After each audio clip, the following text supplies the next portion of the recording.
Carol tem muitas histórias para te contar. E com a Laura, você vai ver as coisas por uma nova perspectiva. Temos certeza que o exemplo da Bebel vai te encorajar e que a alegria incomparável da Rose vai te contagiar. Você está assistindo Pílulas para Mulheres e Homens Curiosos.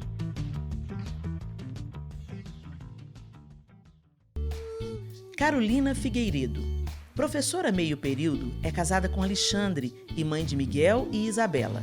Muito ativa na igreja, conheceu o esposo no grupo de jovens e os dois não se desgrudavam de jeito nenhum. O tempo foi passando e o amor cresceu. A coisa começou a esquentar e logo se casaram. Os primeiros anos foram muito felizes, mas depois vieram as responsabilidades, os filhos, as contas para pagar, a rotina e o estresse. O casamento começou a não ser mais o mesmo. O tempo que tem um para o outro é inexistente. A paciência já perderam há anos. A coisa não caminha muito bem. E em meio a tudo isso, um amigo da escola pode complicar a situação ainda mais.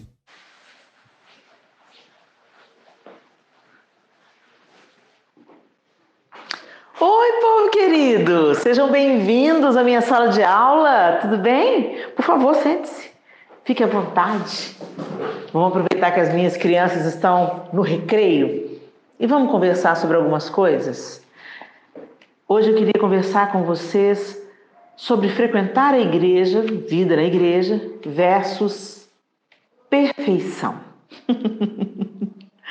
Quantas vezes nós nos decepcionamos no ambiente da igreja, não é verdade?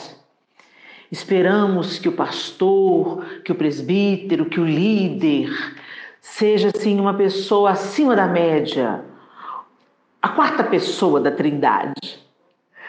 Nós somos todos humanos. E mesmo dentro da igreja, num ambiente onde a palavra de Deus é ensinada, e muitas vezes, seriamente, sua liderança tenta buscar e viver a palavra de Deus, nós temos que nos lembrar que a igreja também é o lugar onde nós nos deparamos com a nossa humanidade, com os nossos defeitos, com os nossos pecados reincidentes, com aqueles grandes desafios que temos de sermos transformados de fé em fé e de glória em glória, não apenas por frequentarmos uma igreja, mas através de um relacionamento íntimo e pessoal com o Senhor. Deixa eu trazer para vocês uma ilustração. O próprio Jesus disse que o joio e o trigo conviveriam juntos e que só Ele, o Senhor, que conhece o coração e as intenções do coração, faria separação entre eles. Os bodes e as ovelhas também caminhariam juntos. Então a igreja não é lugar de pessoas perfeitas. É lugar de pessoas em vários níveis de amadurecimento. É como um hospital. Quando você chega no hospital, você vai encontrar ali, naquela estrutura, pessoas em estado gravíssimo, pessoas entre a vida e a morte, e pessoas com a unha encravada ou no estado gripal. Então, vale a gente pensar nisso.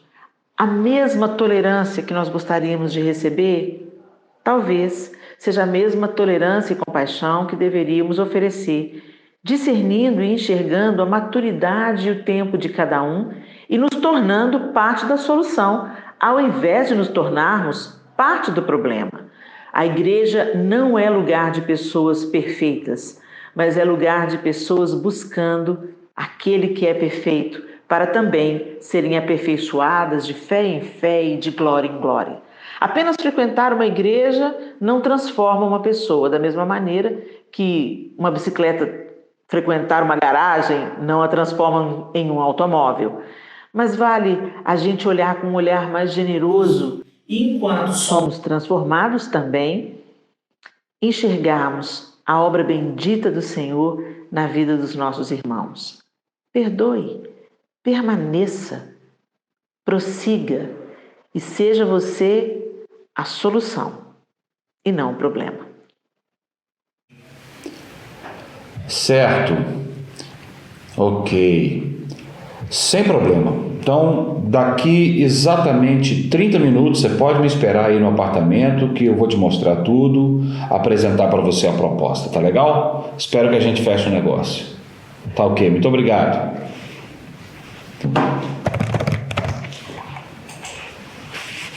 Pois é, uma coisa importante que eu aprendi: a gente tem que respeitar os horários, a gente tem que cumprir o planejamento que a gente fez. É claro que tem situações que vão surgir algumas surpresas, né? Algo que não estava no planejamento. Mas dentro do possível, a gente criar uma rotina, sabe? Um problema muito grave que eu enfrentei foi me deixar ser levado pelo ativismo.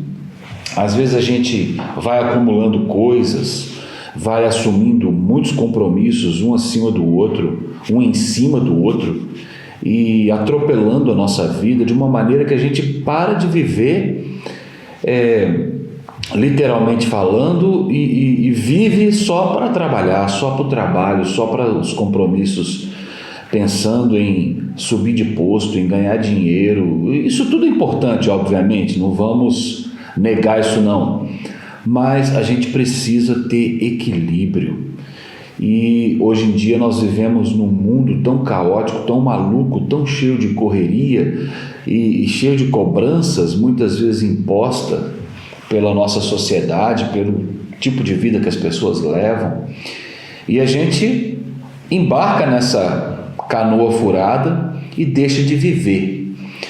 Hoje, por exemplo, eu continuo aqui envolvido com as coisas do trabalho, procurando fazer com excelência tudo que eu pego para fazer, mas eu tenho horário para voltar para casa, eu tenho horário para descansar, eu tenho horário para estar com os filhos, eu tenho horário para estar com a esposa. A gente planeja não apenas o nosso dia a dia, a nossa semana, mas férias também. O ativismo também nos rouba até mesmo as férias com a família. E aí você vai se quebrando, né? Vai esgotando, vai tendo cansaço físico, cansaço mental, e vai deixando de aproveitar momentos tão importantes da nossa vida em família. Às vezes nosso círculo de amizades vai se perdendo porque você não tem tempo para mais nada. A gente deixa de praticar algumas atividades que são importantes para nós, às vezes um esporte, às vezes algo na área das artes. Uma coisa importante, legal que você gosta de fazer, você fica atolado de serviço e não tem tempo para fazer mais nada, negligencia inclusive os pais, não visita mais as pessoas que são importantes para você. Então eu aprendi, eu faço o meu melhor, eu cumpro o meu horário de trabalho, eu assumo as minhas responsabilidades, mas eu não negligencio mais as outras áreas da minha vida, porque todas elas são importantes. Então cuidado com aquilo que você assume, cuidado com as muitas atividades exageradamente acumuladas, uma hora você vai estourar. Então que a gente pare e repense, como eu fiz. Quase que algumas áreas da minha vida explodiram, mas que bom que eu acordei antes. E é bom a gente encerrar esse papo aqui agora, porque afinal de contas eu marquei para estar daqui 30 minutos lá com esse meu cliente. Eu vou fechar mais um negócio e depois eu vou descansar.